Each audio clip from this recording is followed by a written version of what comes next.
Alright guys, welcome to Take Your Base, brought to you by Four Corner Sports. I'm your host, Flavo Rihanna. Alright, so we just ended up having Game 1 of the World Series.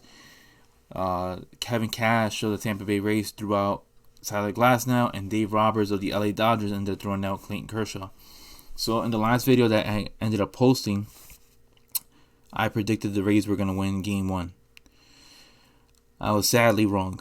I mainly predicted that the Rays were going to win because of Clayton Kershaw's woes when it comes to him being in the World Series, let alone the playoffs. But he looked good today. He looked really, really good today. Clayton Kershaw was on fire. He was stellar. He now ranks number 2 all time in the postseason when it comes to strikeouts. Ended up passing John Smoltz. I mean, he was wheeling and dealing today. First inning a little shaky with that, having 2 runners on. He had runners on first and second. He had a walk. But after that, he ended up settling down. Ended up giving up 1 run, that solo home run by Kevin Kiermaier. But yeah, no, this guy, he ended up looking good. He looked fantastic today. Clayton Kershaw, Tyler Glasnow, on the other hand, I can't say the same. So,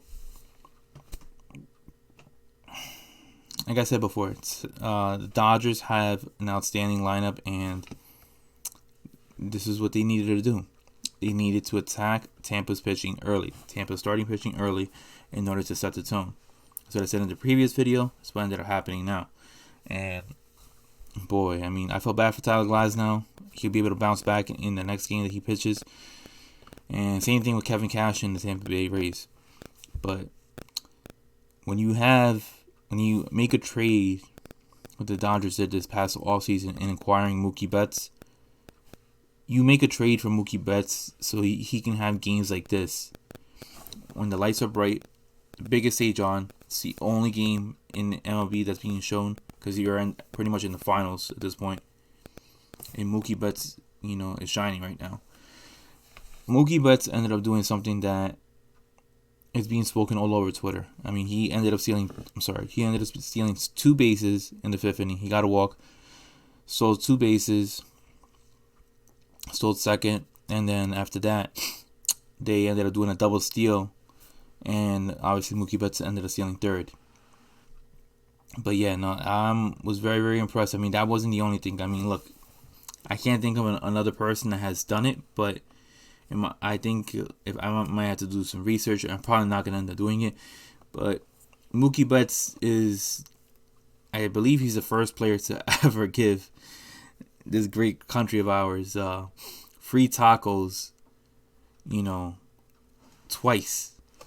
He did it in 2018, and he also did it this year. He did it in Game 1. He had a fantastic game. Had a walk, had 2 stolen bases, had 2 hits, hit a solo home run. I mean, Mookie Betts looked outstanding today. And when you have that level of player leading off the game, being your lead catalyst, I mean, it sets the tone. I mean, you had good game. You had Cody Bellinger getting a home run. You had Justin Turner. I call him the ginger hair warrior because his long locks. He had a good game. You had Clayton Kershaw having a good game. Joe Kelly sealing the deal.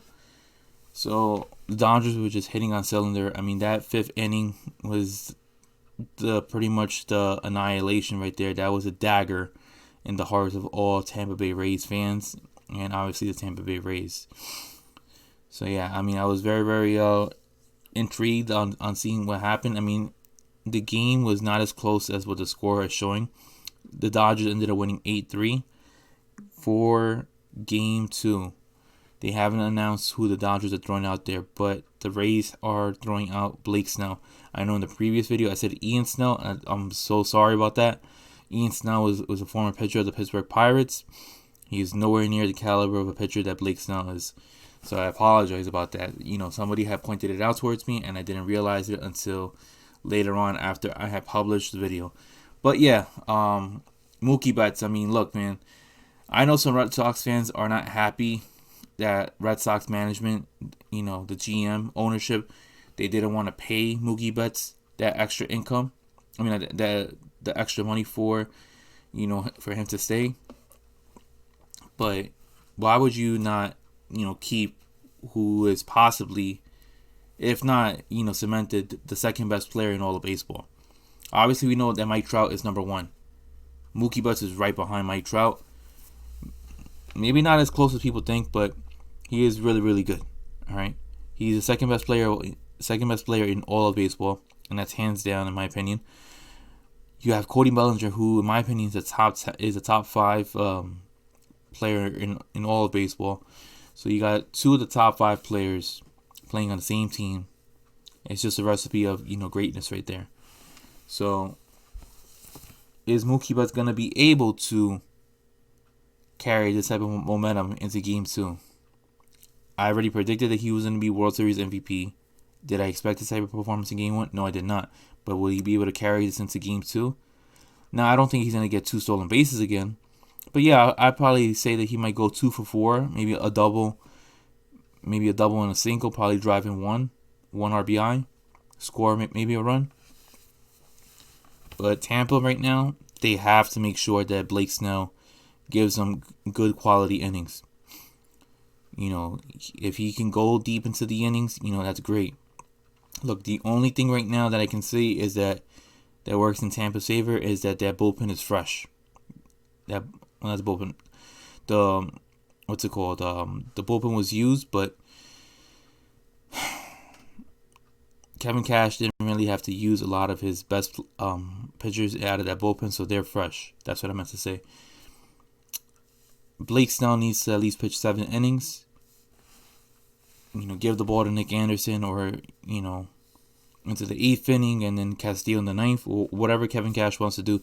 But I feel like Blake Snell has to pitch at least 7 innings. 7 innings. Make sure that he keeps the walks down, keeps his pitch count down, because of the fact that the Dodgers are no joke, and they're gonna run up that pitch count as much as possible. So that is the key for the Dodgers to win. For the Rays to win, their starting pitching has to do well, and their hitters, they had to put the ball in play.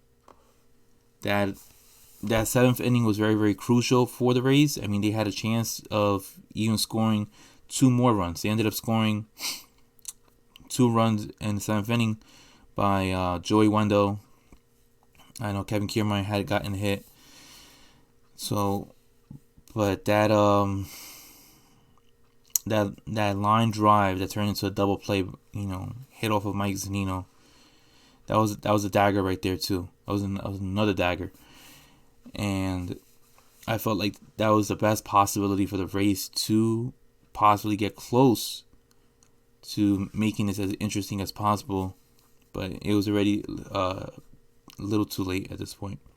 Being down 5 runs to the Dodgers, it feels like an eternity with the amount of hitters that they have, with their bullpen. You have pitchers like Joe Kelly. You got Baez in that bullpen too. So, Tampa loses, Dodgers win. Dodgers lead the series 1-0. As for Game 2, like I said, I don't know who the Dodgers are putting out there. It might be Dustin Mays. Dodgers have announced that Walker Buehler will be the Game 3 starter. So I imagine it might have to be Dustin Mays.